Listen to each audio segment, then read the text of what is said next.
मुख्यमंत्री अखिलेश यादव पहुंचे इलाहाबाद। सपा विधायक प्रशांत के यहां मांगलिक कार्यक्रम में कहा 2.5 साल में और क्या किया जा सकता है। देखिए, पहले तो बहुत अफसोस है कि काजमी साहब एडवोकेट जनरल रहे नेताजी के साथ पुरानी सरकार में, और एक बहुत काबिल, प्रतिष्ठित और अपनी काम के और अपनी आधिकारिकता होने के नाते उन्होंने न केवल कोर्ट में बल्कि समाज में भी बहुत सम्मान पाया। उन्होंने अकस्मात एक्सीडेंट के बाद उनकी मृत्यु हो गई। वो हमारे बीच नहीं है, हम दुखी हैं, श्रद्धांजलि भी दी और मैं उनके परिवार से अभी मिलूंगा भी जाके। तो एक दुखद घटना और एक दुखद एक्सीडेंट में उनकी मृत्यु हुई, हमारे बीच नहीं है। बहुत प्रतिष्ठित व्यक्ति थे काजमी साहब। वहीं विधायक यहाँ क्योंकि पहले से पूर्व कार्य के तय था, मैं इनको बधाई देता हूँ। इस परिवार से समाजवादियों का पुराना रिश्ता है। नेताजी के साथ इनके पिताजी कई बार विधायक रहे। जब इनके पिताजी नहीं रहे तब भी इसी घर, इसी जगह पे आने का मौका मिला था। लगातार ये जनता के बीच में है, सेवा कर रहे हैं, और ये कार्यक्रम भी इन्हीं का है आज।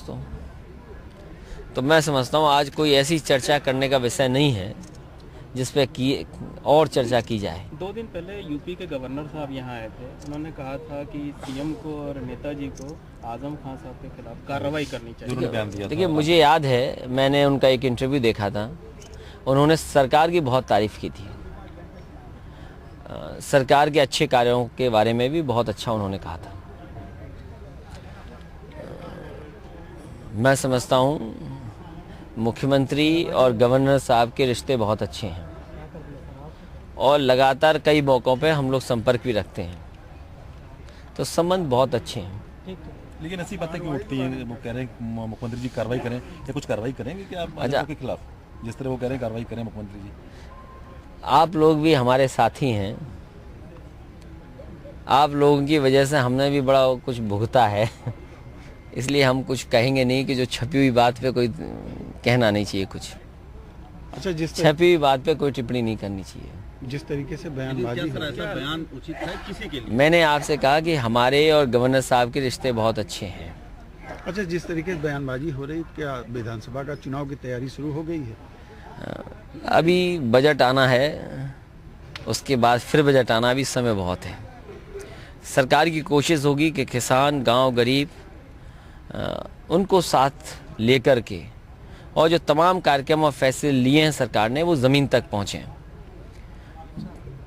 मैं तो ये कह सकता हूँ कि पूर्व में कांग्रेस की भी सरकार रही, अब बीजेपी की सरकार है केंद्र में। पड़ोसी राज्यों में भी सरकार चल रही है।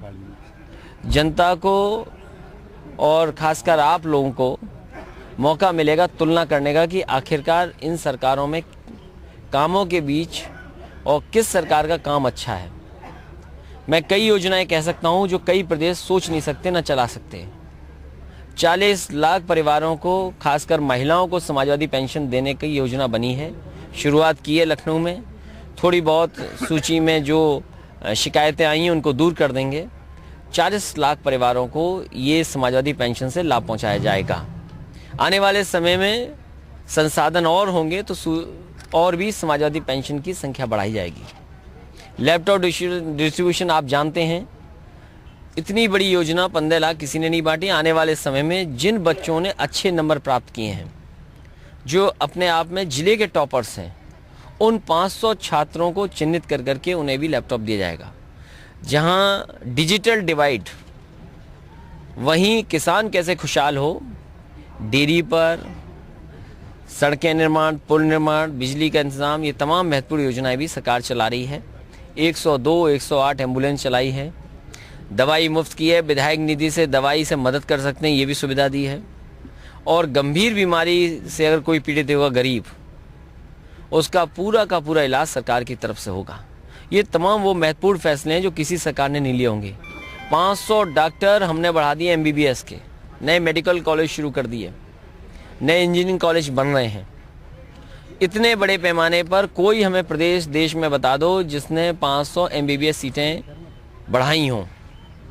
इसी तरह Agra Lucknow expressway 6 lane expandable to 8 lane, न केवल शहर जुड़ेंगे, इससे टूरिज्म को बढ़ावा मिलेगा, किसानों के लिए डेयरियाँ 4 बन रही हैं, दूध की है, अनाज की है, फल सब्जी की है और आलू की। उस इलाके के किसान खुशहाल होंगे, शहरों में को जोड़ने का मौका मिलेगा, 2 राजधानियाँ जुड़ रही हैं, देश के सबसे बड़ी सड़क बनने जा रही है वो। तो इस तरह के काम कौन सा प्रदेश कर पा रहा है? इसलिए मैं समझता हूँ सही मायने में जनता तक अगर बात पहुँचाएंगे तो जनता का भला भी होगा, जनता उन योजनाओं से जुड़ेगी भी। एक अंतिम क्वेश्चन, केंद्र अखिलेश जी, जो लोहिया आवास योजना है वो लोहिया ग्रामों तक थी कि लोहिया ग्रामों में जिन गरीब पात्रों का है, क्योंकि बड़ी योजना इसलिए लग रही है संख्या ज़्यादा, उसमें संख्या कम है और जितना बजट है उसके हिसाब से दे रहे हैं। ये योजना इस मंशा से बनाई गई कि जिसको हम दे दें पैसा, कम से कम उसका घर तो पूरा बन जाए। कई योजनाएं ऐसी हैं, आप जानकारी करें, इंदिरा आवास योजना कितने वर्षों से चल रही है, क्या इस महंगाई में क्या घर गरीब का बन पा रहा है? इसी तरह मछुआ आवास थे, तो समाजवादी योजना जो लोहिया आवास की है 3 लाख इसलिए दे रहे हैं ये घर बन जाए, कम से कम 2 कमरे हों, बरामदे हो और जो सुविधाएं होनी चाहिए किचन से लेकर के और बाथरूम तक हों, और सोलर लाइट और सोलर पंखा पहली बार दे रहे हैं। मैं समझता हूँ जो घर बन गए होंगे उनमें सोलर की वजह से बिजली और पंखा चल रहा होगा। बजट बढ़ेगा तो ये गांव भी बढ़ा देंगे। 2.5 साल में क्या उम्मीद करते हो?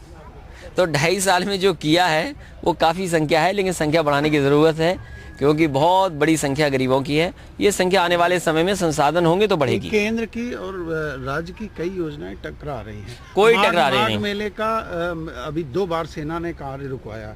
इसी तरीके गंगा रिवर फ्रंट बनाने की बात लोकल एडमिनिस्ट्रेशन कर रहा है और वहाँ पर भी हो रहा है। कैसे ये संभव होगा? ये किला तो बहुत पुराना है, अकबर के ज़माने का है, तो अब फौज वहाँ है तो फौज क्या तो मानना पड़ेगा आपको और हमें। मुख्यमंत्री जी